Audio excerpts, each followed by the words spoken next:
queremos que el Señor aumente nuestra fe cada día. Aquí en María Evangelizadora Radio nos complacemos en presentar a nuestro querido hermano Américo Tejada con su programa Crece en tu Fe. Que nunca olvide tus promesas, que nunca olvide tus palabras.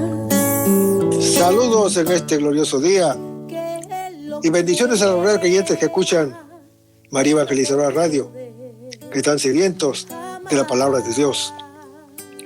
Les envío un saludo a su hermano Américo Tejada, de la parroquia San Simón Stack San José, que está localizada en el Bronx y pertenece a la Arquidiócesis de Nueva York. Estamos aquí todos los miércoles de 4 a 5 p.m. y los sábados de 9 a 10 a.m. hora de Nueva York. En este segmento de estudio bíblico titulado Crece en tu Fe, estamos estudiando el Evangelio según San Mateo. La palabra Evangelio, de procedencia griega, significa originalmente la buena noticia y se empleaba para designar la recompensa que se daba al portador de una buena nueva o el sacrificio de acción de gracias que se ofrecía por ella. El apóstol Mateo escribe desde la Palestina para un público de judíos o de cristianos venidos del judaísmo. Luego, un público que conocía al dedillo el Antiguo Testamento y que vibraba de las expectaciones mesiánicas. Porque en los orígenes de la iglesia primitiva, la regla de la fe se encontraba en la enseñanza oral de los apóstoles y de los primeros predicadores. Andando el tiempo, se sintió la urgencia de consignar por escrito las enseñanzas del maestro y los rasgos sobresalientes de su vida. Y eso fue lo que hizo el apóstol Mateo. Estamos en el capítulo 4 del Evangelio según San Mateo, pero vamos a comenzar este segmento con una oración que lo hacemos en el nombre del Padre, del Hijo y del Espíritu Santo. Señor, que todo lo que hagamos este día inicie con tu bendición y termine con tu ayuda. Que todo lo que digamos este día sea motivado por tu amor e inspirado por tu gracia. Que nuestras obras de este día reciban tu inspiración y perduren en tu paz. Todas estas cosas, Padre Celestial, que le pedimos en el dulce y poderoso nombre de tu Hijo Jesús, que vive y reina en unión del Espíritu Santo, quien es Dios, por los siglos de los siglos. Amén. Los créditos de estudio bíblico son dados al Padre Félix Strux, al Padre Silvano Fausti, a la Biblia de Jerusalén y a la hermana Evelyn Morán y su ministerio de música. A los hermanos que viven en el Bronx, para invitarlos a nuestro círculo de oración de la parroquia San Simón Stack San José, que está localizada en el 2191 Valentine Avenue, esquina calle 182, comenzando con la misa a las 7:30 p.m. todos los viernes por la noche. Decíamos que estamos en el capítulo 4 del Evangelio según San Mateo. Vamos a ver de versículos 1 al 11, donde vemos que Jesús es tentado en el desierto 40 días, como lo había sido Israel durante 40 años, según está descrito en Deuteronomio capítulo 8.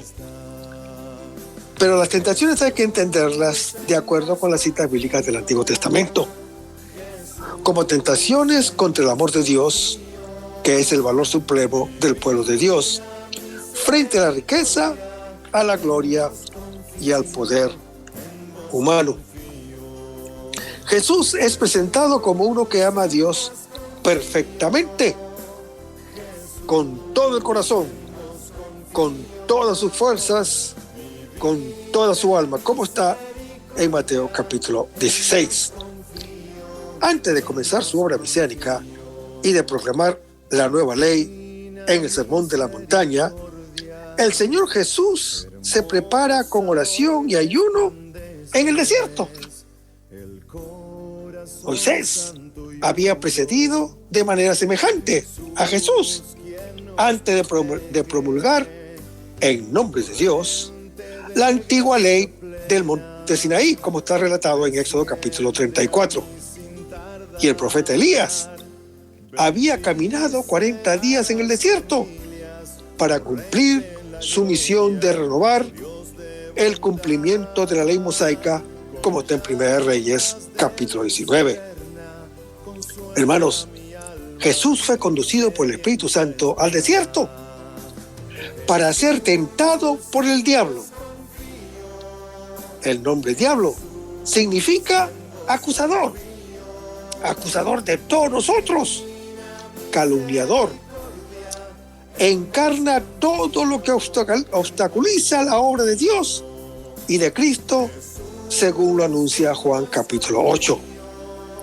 Este episodio es muy consolador para nosotros los creyentes, porque nos enseña que Cristo es verdadero hombre y que por tanto no tenemos un sumo sacerdote que no pueda compadecerse de nuestras debilidades, sino que de manera semejante a nosotros ha sido probado en todo, excepto en el pecado. Lo anuncia Hebreos capítulo 4. Las tentaciones de Jesús en el desierto recapitulizan la de Adán en el paraíso y la de Israel en el desierto. Satanás tienta a Jesús en su obediencia a la misión que el Padre le ha confiado.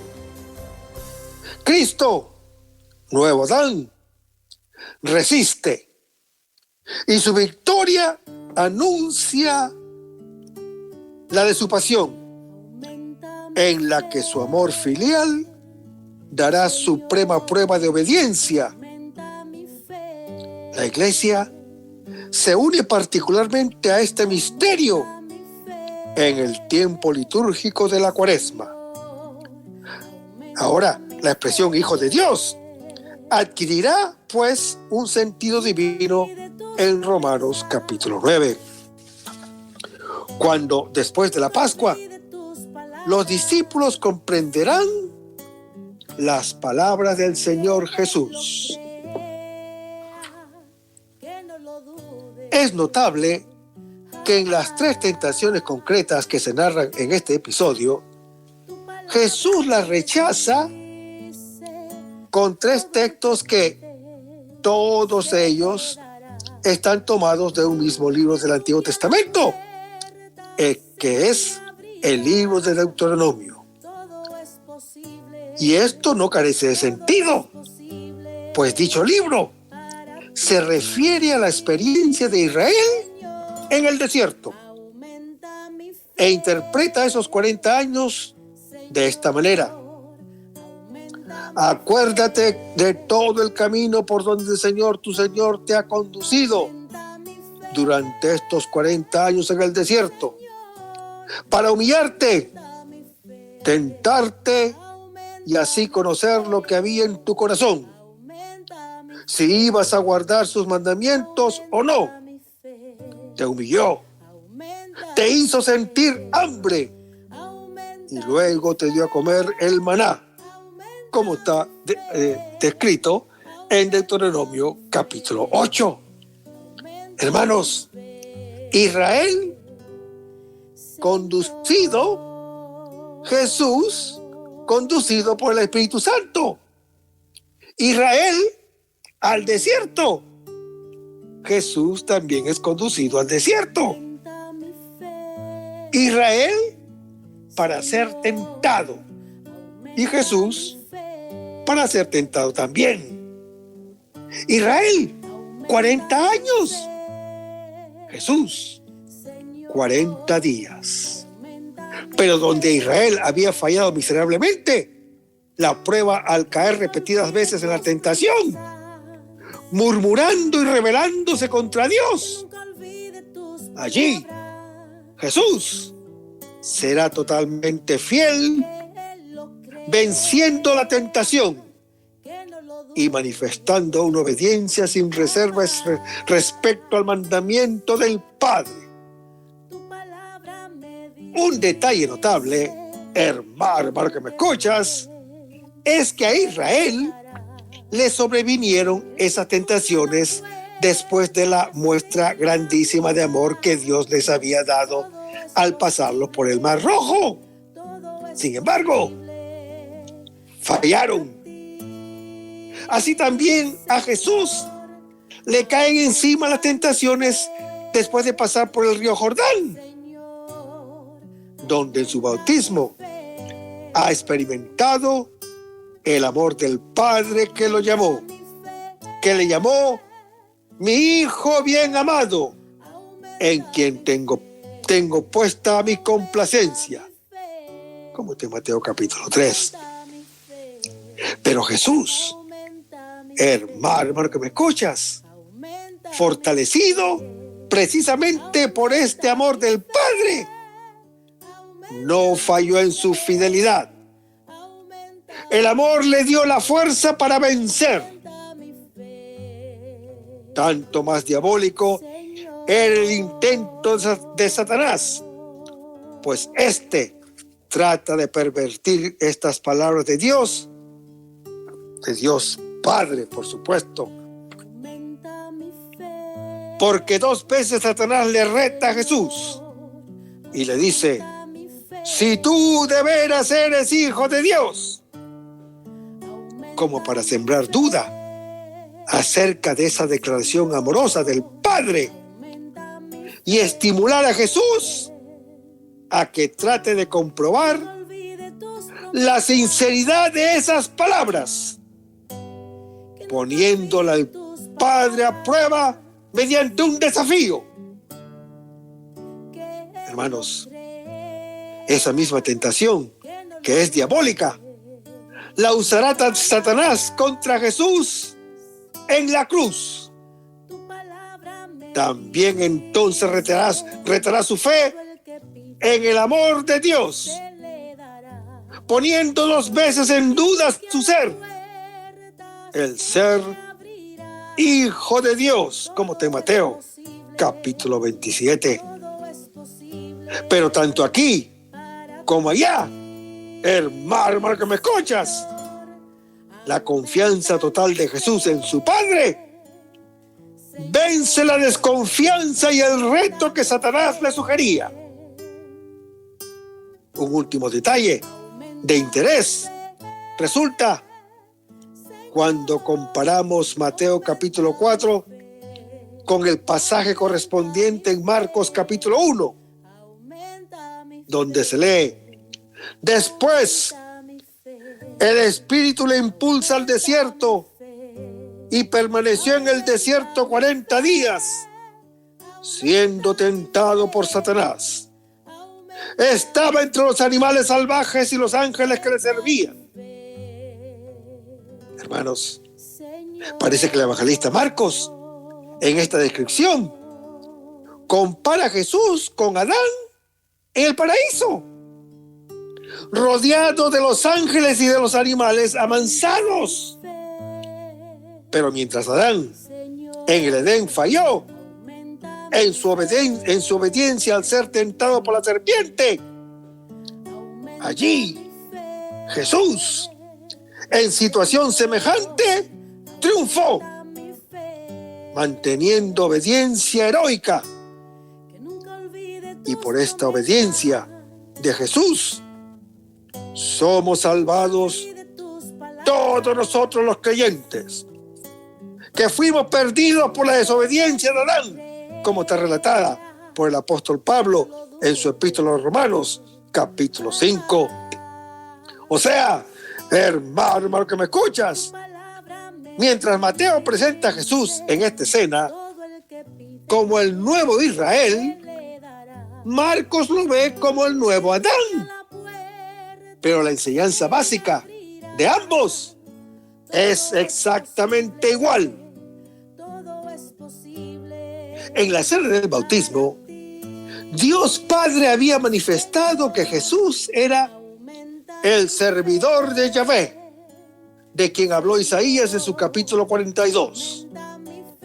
Esto significaba que la tarea mesiánica de Jesús no sería gloriosa ni exitosa desde un punto de vista humano, sino que el camino por el cual Él nos traería la salvación sería el fracaso, el desprecio, el sufrimiento y la muerte. Pero ningún ser humano acepta de buen grado el fracaso. Nadie es capaz de ver que solo el fracaso lleva al éxito, la derrota al triunfo, la muerte a la vida. Además, hermano que me escuchas, al lado de este mesianismo sufrido e inconspicuo de las profecías de Isaías, había cantidad de otros textos en los profetas que parecían sugerir más bien una carrera exitosa, una carrera política, una carrera brillante para el Mesías.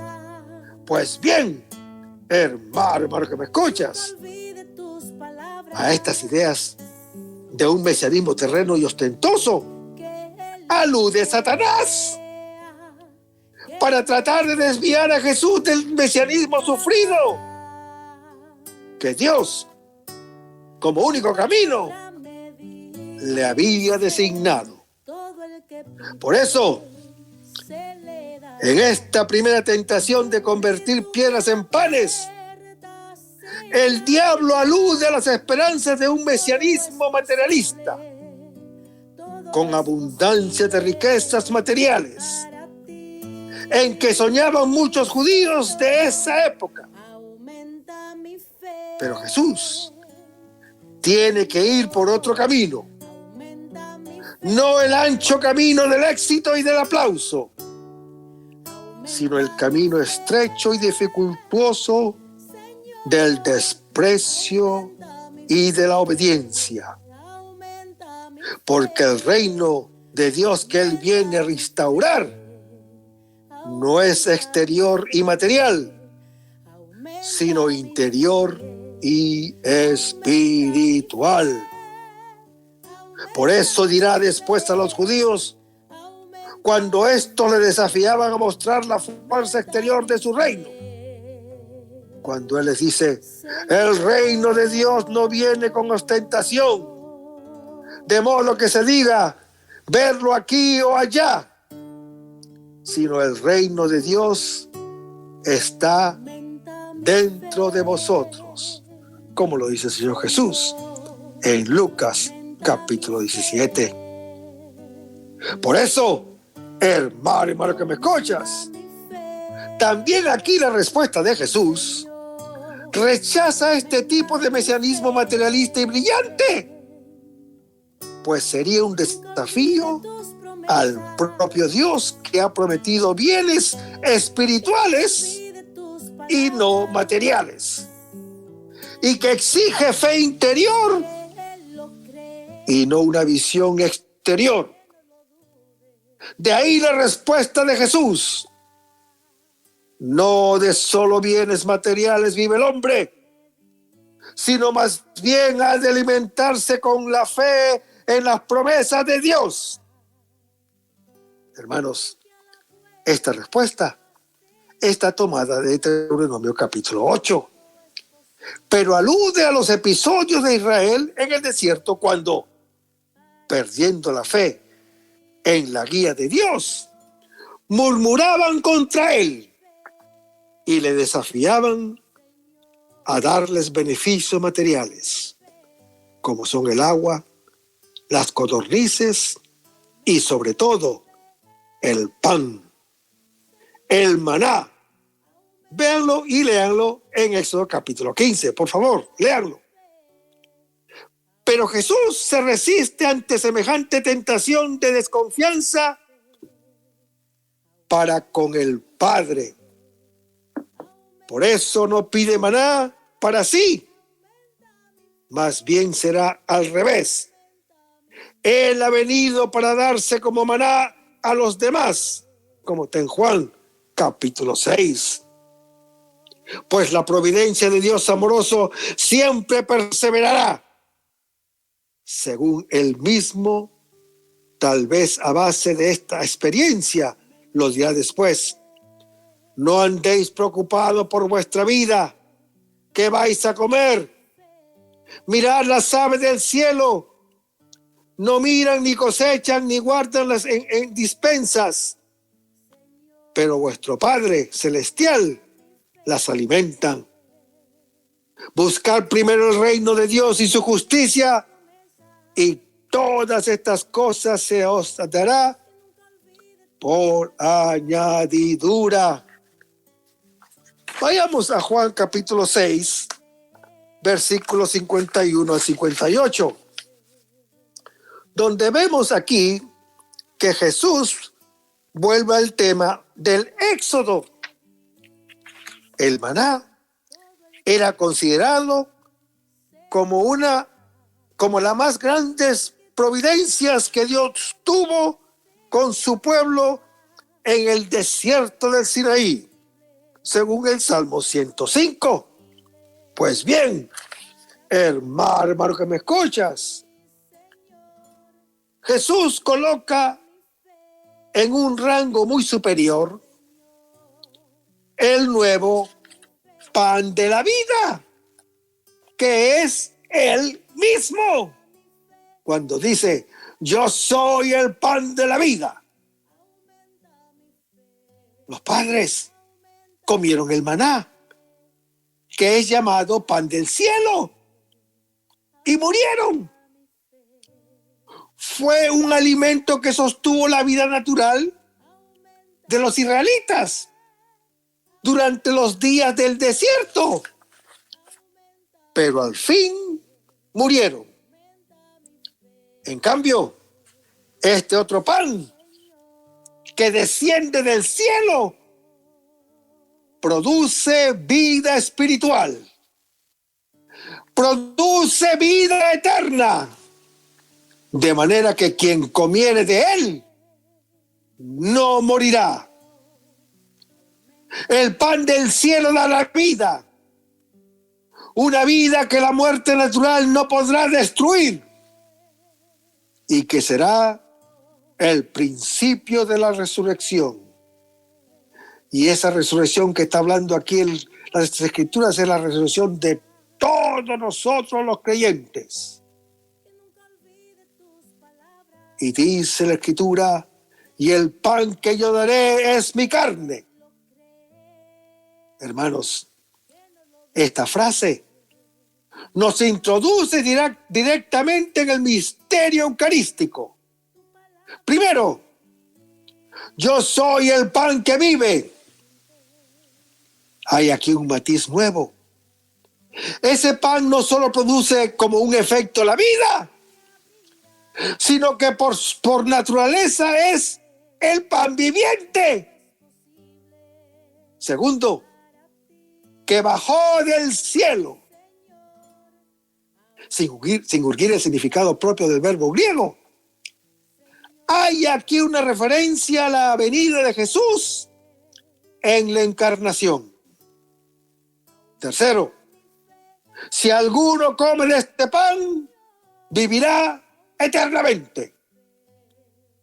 Hermanos, comer a Jesús, pan viviente y que da vida, bien podría entenderse en el sentido de creer en Él y recibir su doctrina reveladora.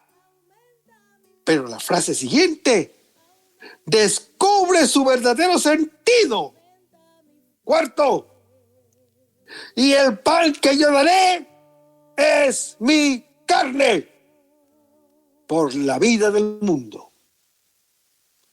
Hermanos, hasta aquí Jesús se había presentado como el auténtico pan del cielo que da la vida. Pan de Dios que es el don del Padre. Pero ahora se da un paso más en la revelación. Se trata de la promesa de un pan que Jesús mismo dará en un futuro. Es un don del porvenir que será su propia carne por la vida del mundo y de todos nosotros los creyentes. Hermanos, la alusión a la Eucaristía es evidente. Esta frase recuerda la fórmula de Lucas capítulo 2 que dice: tomó luego pan, dio gracias, lo partió y se lo dio diciendo: este es mi cuerpo que se entrega por ustedes. Hagan esto en recuerdo mío. Y se puede decir que aquí Juan el Evangelista consigna las palabras que Jesús pronunció en la última cena para instituir la Sagrada Eucaristía. La expresión anuncia también la muerte de Jesús, tema tradicional asociado con la Eucaristía, el alimento de vida eterna, que será la carne de Jesús, inmolada en sacrificio en favor de todos nosotros los creyentes, según lo anuncia el apóstol Pablo en su primera epístola a los Corintios, capítulo 11. Y mediante la manducación de esta carne eucarística, podrá el creyente participar de la muerte voluntaria de Jesús, según lo anuncia Juan capítulo 10. Hermanos, este versículo ha abierto pues nuevos horizontes. Jesús será fuente de vida eterna por su muerte y glorificación. Hay una continuidad real entre el misterio de la Eucaristía, de la encarnación de Juan capítulo 1 y de la Eucaristía de Juan capítulo 6. Hermanos, la Eucaristía representa la carne como el lugar y el signo del Hijo del Hombre, que ha venido del cielo para dar vida eterna a los creyentes y llevarlos luego donde Él está. En la casa de mi Padre hay muchas mansiones, nos dice el Señor Jesús en Juan capítulo 14. Hermanos, los oyentes reaccionan vivamente ante la afirmación última de Jesús. La expresión ¿cómo puede? Recuerda la de Nicodemo en Juan capítulo 3.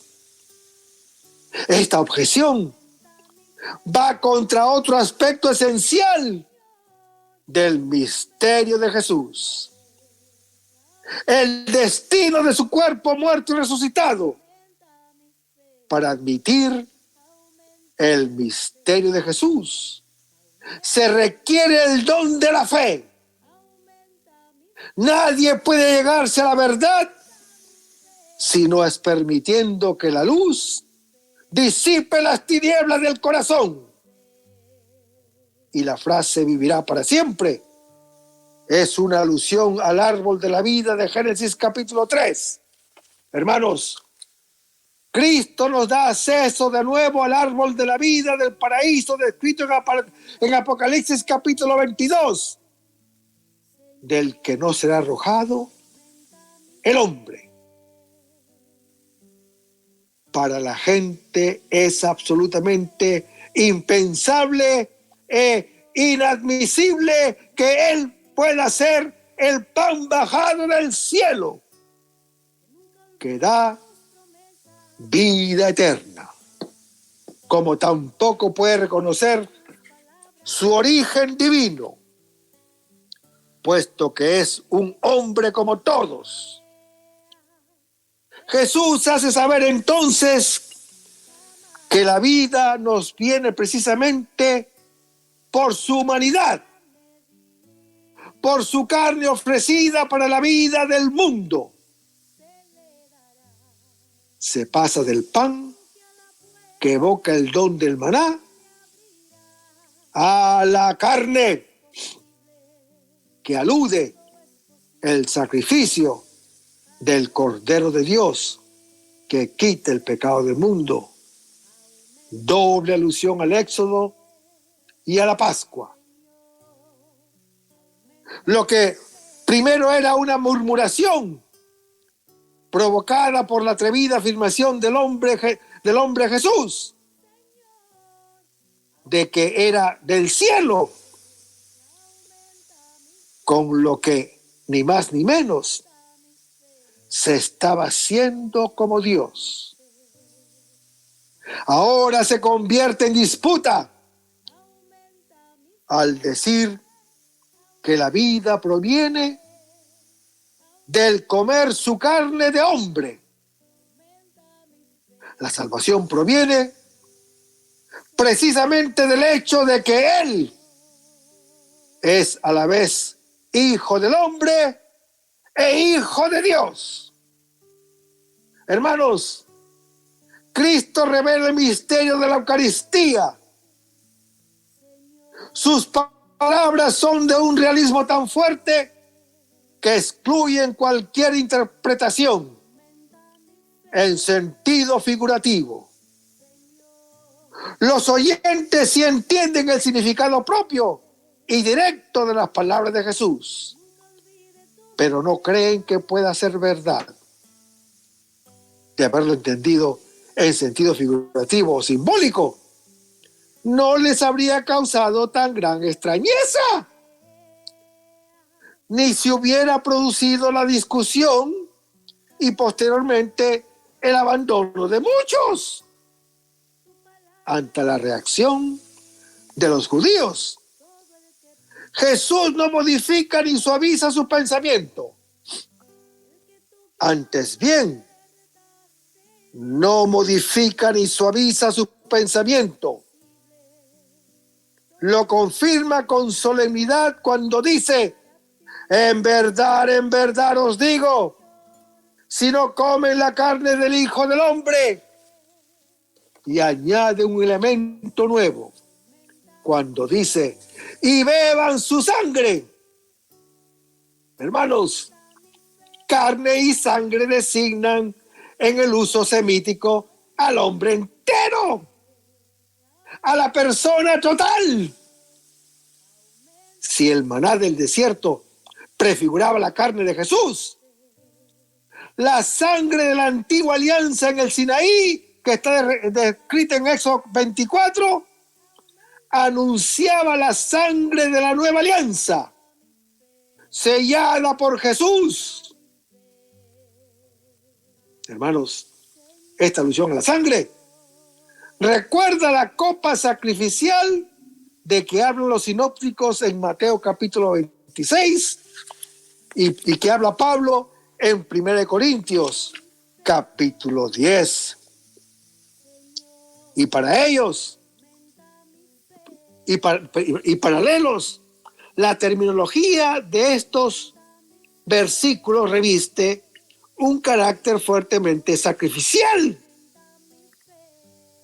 Es la participación en un banquete de alianza.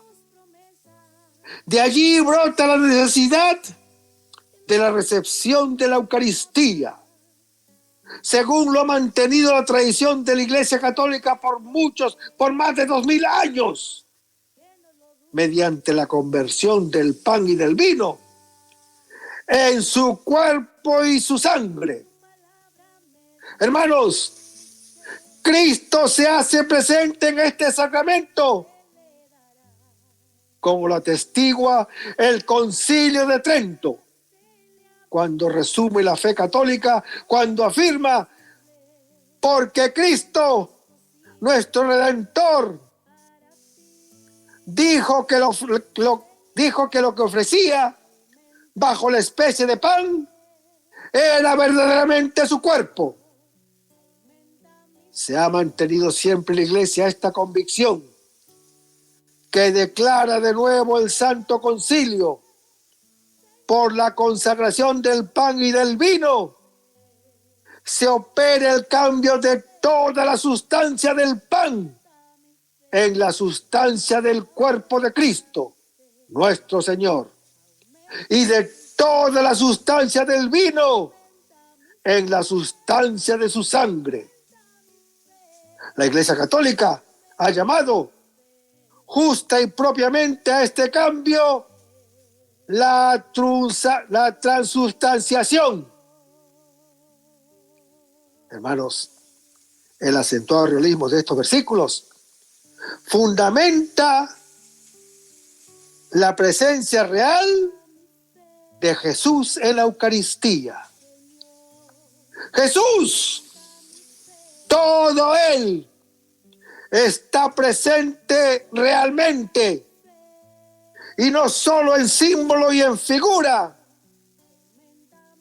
Esta presencia singularísima de Jesús en la Eucaristía, captada solo por la fe, fundamenta a su vez una conclusión teológica: la conversión sustancial del pan y del vino.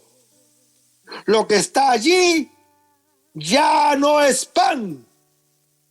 Es misteriosa, pero realmente el cuerpo y sangre de Jesús. Se han cambiado las realidades. A eso se le nombra transubstanciación. Jesús está realmente en la Eucaristía, verdadera, real y sustancialmente. Pero con estar Jesús realmente presente en la Eucaristía, el pan y el vino no dejan de ser signos. Continúan siendo semáforos, proyectores de un importante mensaje, muy rico en contenido espiritual. Pero, ¿cuál es ese mensaje lanzado por el signo? ¿En qué consiste esa semaforización? Hermanos, el punto de partida es la palabra de Jesús cuando dice: mi carne es verdadera comida y mi sangre es verdadera bebida. Por consiguiente, hermano que me escuchas, si Jesús se da como comida y bebida, primero, se está entregando en un banquete sacrificial de alianza. Jesús entero es la víctima que se ofrece a Dios para sellar una alianza entre Dios y los creyentes.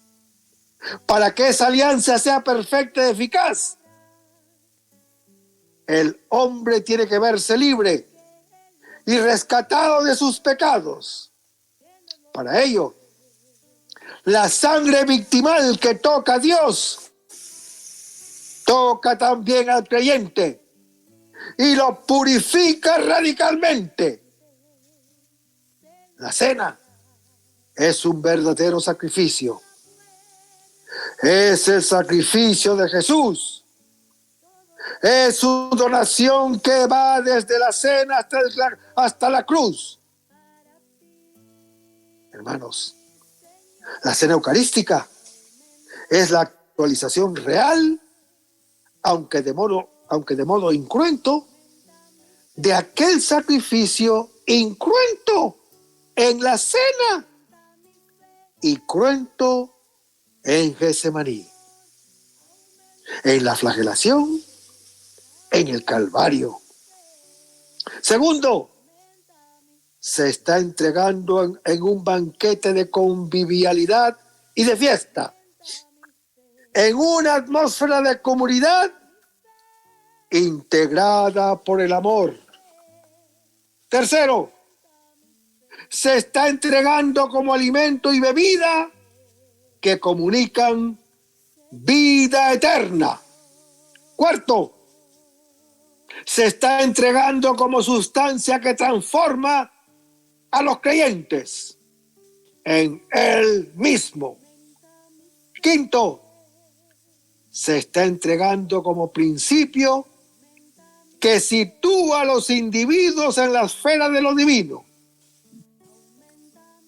al participar de una vida igual a la que Él ha recibido del Padre, y al comunicar en una misma vida con Jesús, queda el creyente integrado también a su misión y destinado como Él a dar su vida para la salvación del mundo. Finalmente, hermano que me escuchas, el contacto y la comunicación con la carne y la sangre de un Jesús actualmente resucitado y glorificado, hace entrar al creyente en el mundo nuevo en el que se encuentra establecido Jesús. Y ese contacto deja que en el creyente un germen de resurrección futura. La comunión de la carne y de la sangre de Jesús produce una unión mutua y permanente entre Jesús y el creyente. El orden que el evangelista ha puesto en los términos acusa una intención bien pretendida. Aparentemente, se diría que quien come y bebe tiene a Jesús dentro de sí. Hermano y hermana que me escuchas, esto es exacto. Sin embargo, el texto dice primeramente: el que come mi carne y bebe mi sangre permanece en mí.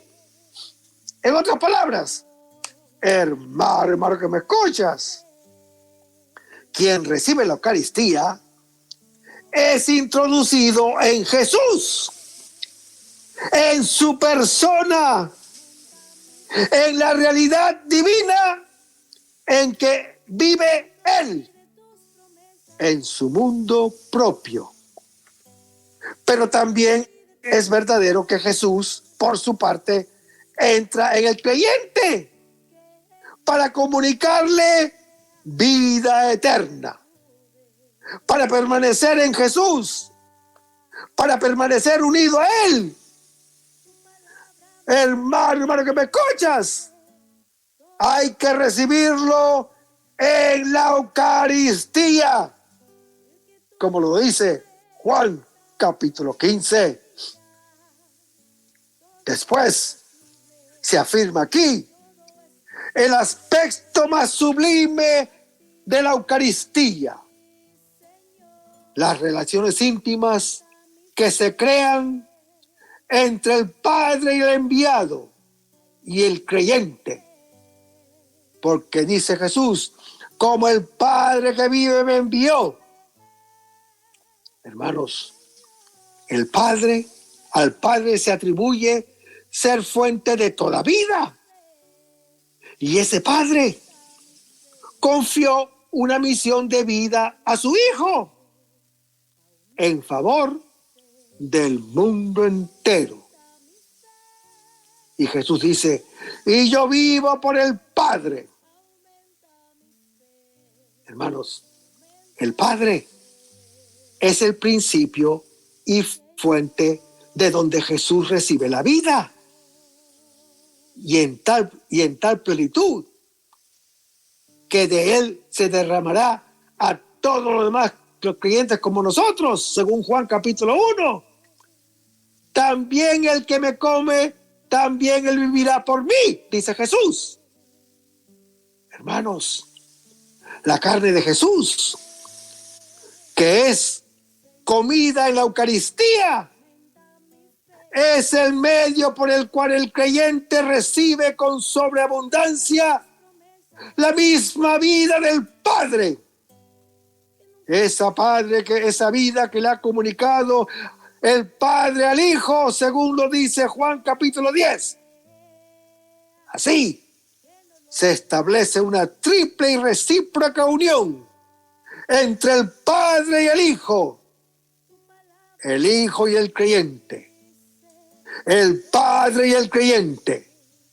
Hermanos, esta es una unión mística, es una unión espiritual, pero también tenemos que afirmar que es una unión real. Bendito y alabado sea el nombre de Jesús.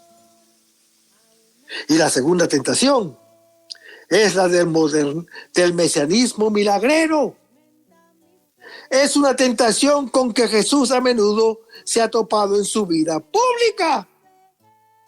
Continuamente, las autoridades judías le retaban a que hiciera milagros extraordinarios para así probar que Dios estaba con él. Cuando le decían, maestro, queremos ver una señal hecha por ti. En Mateo, capítulo 12. ¿Qué señal nos muestras para obrar así? Lo dicen en Juan, capítulo 2. ¿Qué señal vas a realizar para que viéndola creamos en ti? ¿Qué obra vas a hacer? Lo dicen en Juan, capítulo 6. Y aún en la cruz lo retan cuando le dicen, si eres hijo de Dios, baja de esa cruz. En Mateo, capítulo 27. La idea detrás de todo esto es Moisés, el gran líder de Israel. Había hecho muchos y grandes milagros, al igual que Elías, el profeta máximo, el profeta del fuego. Luego, pensaban los judíos, el Mesías tendrá que hacer milagros iguales o mayores. Pero Jesús rechaza este tipo de mesianismo milagrero. No solamente es milagrero, también es superficial y, en el fondo, peligroso para la verdadera fe y confianza en Dios. Pues la fe que quiere ver milagros no es una fe ciega en Dios. Según Jesús dirá una vez, si no veis milagros y prodigios, no creéis. En Juan, capítulo 6. Por eso, hermano que me escuchas, una tal fe milagrera lo que hace es ponerle a Dios mismo a prueba. Y yo quisiera añadir algo a esto. Nosotros inconscientemente ponemos a prueba a Dios. Sin quererlo, sin pensarlo, a veces hasta por la ignorancia. Me explico. Cuando Satanás lleva a Jesús a lo más alto del templo y le dice, arrójate del templo porque escrito está que nada te pasará. ¿Qué le responde Jesús? No tentarás al Señor tu Dios. ¿Qué es lo que Jesús está realmente diciendo aquí? Tú no puedes poner tu vida en peligro esperando que Dios venga a rescatarte. Eso es tentar a Dios. Y por allá afuera, inclusive entre hermanos católicos, hay muchos que están tentando a Dios con esta bendita vacuna. Porque están creyendo de que Dios me tiene que venir a proteger a mí. No tengo que vacunarme. Cuidadito, que eso es tentar a Dios. Tú y yo no podemos poner nuestra vida en peligro esperando que Dios venga a rescatarnos. Eso es tentar a Dios. Por favor, no tienten a Dios más. De ahí la respuesta que Jesús dice aquí en las tentaciones. No tentarás al Señor tu Dios.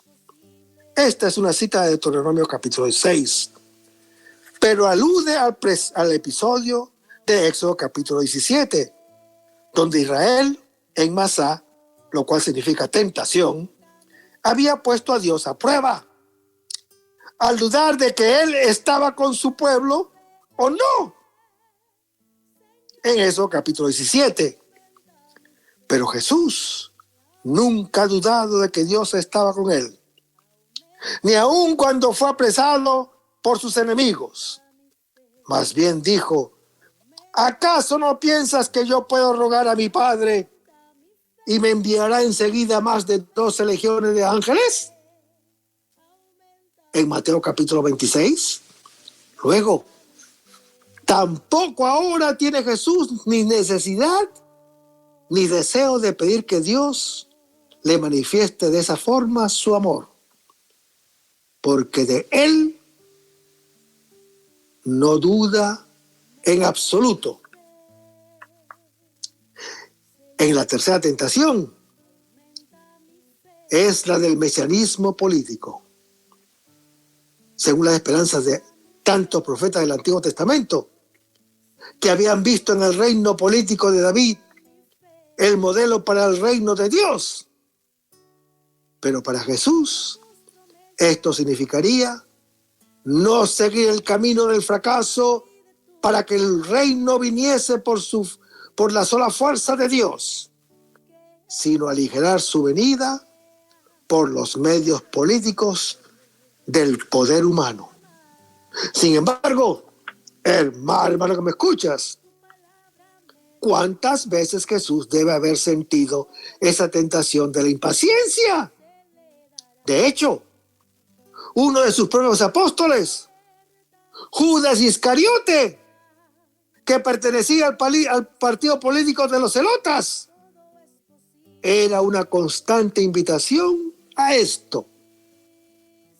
El entusiasmo de las masas casi le forzaba por este camino. Por eso, hermano que me escuchas, cuando Jesús se dio cuenta que la gente venía para tomarlo por la fuerza y hacerlo rey, se fue huyendo, él solo a la montaña, nos dice Juan capítulo 6. Pues su reino no es de este mundo, dice Juan capítulo 18. De ahí que no quiere nada que ver con el poder político. Es peligroso para su confianza total en el poder de Dios. Pero no porque el poder político sería malo en sí o diabólico. Bien es verdad que aquí Satanás pretende disponer de él para dárselo a quien él quiera. Por eso manifiesta solo la arrogancia del diablo que se pretende poner en el sitial de Dios. Pues bien sabía él que Dios mismo había dicho: yo hice la tierra, el hombre y los animales, y yo lo doy a quien me plazca, en Jeremías capítulo 27. Y Pablo dirá: sométanse todos a las autoridades constituidas, pues no hay autoridad que no provenga de Dios. Y las que existen, por Dios han sido constituidas, en Romanos capítulo 13. Por eso, después de su obediencia hasta la muerte, Jesús ciertamente va a recibir del Padre, que aquí se le ofrece, va a recibir el poder que aquí se le ofrece, pero de manos de Dios Padre. Según él mismo dirá: a mí me ha dado todo poder en el cielo y la tierra, como está en Mateo capítulo 28. Pero para esto no tiene que doblegarse ante Satanás, ante aquel padre de la mentira, sino tiene que acatar al solo Dios de la verdad. Y el resto, hermano que me escuchas, lo vamos a ver en el próximo segmento. Mantente en sintonía. Vamos a terminar este segmento con una oración y lo hacemos en el nombre del Padre, del Hijo y del Espíritu Santo. Señor Jesús, ayúdanos a conservar el fervor espiritual, la dulce y confortadora alegría de evangelizar, incluso cuando hay que sembrar entre lágrimas, como Juan el Bautista, como lo hicieron los apóstoles Pedro y Pablo y los otros apóstoles, y también esa gran multitud de evangelizadores que se han sucedido a lo largo de la historia de la Iglesia Católica, con un ímpetu interior que nada ni nadie sea capaz de extinguir. Señor Jesús, que sea esta la mayor alegría de nuestras vidas entregadas al Evangelio.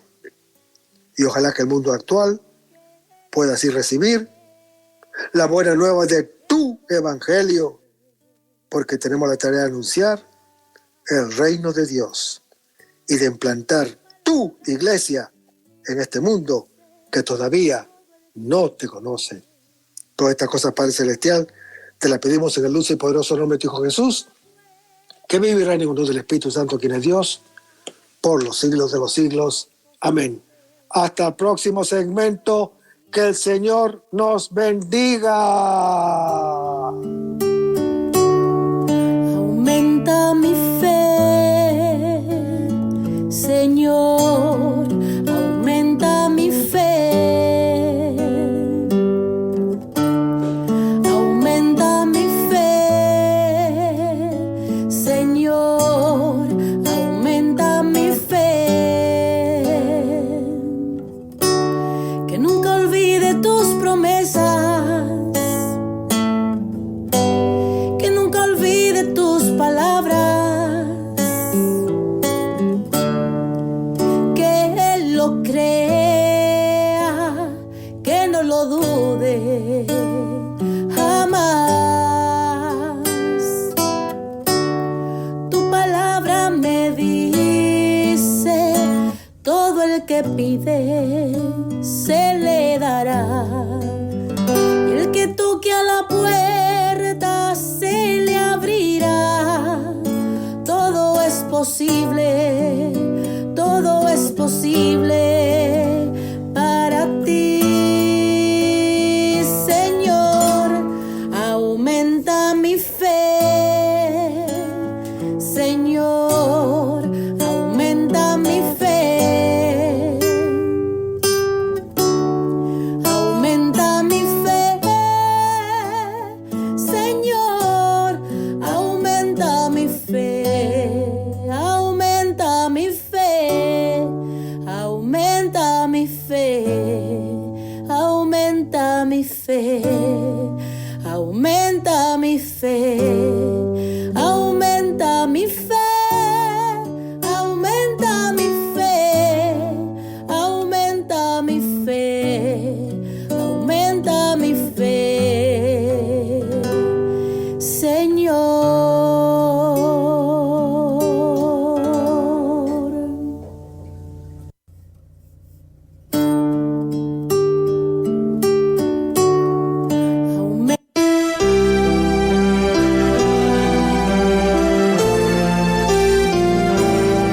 María Evangelizadora Radio, una emisora 100% católica y llega a ti como un pedacito de cielo en tu hogar.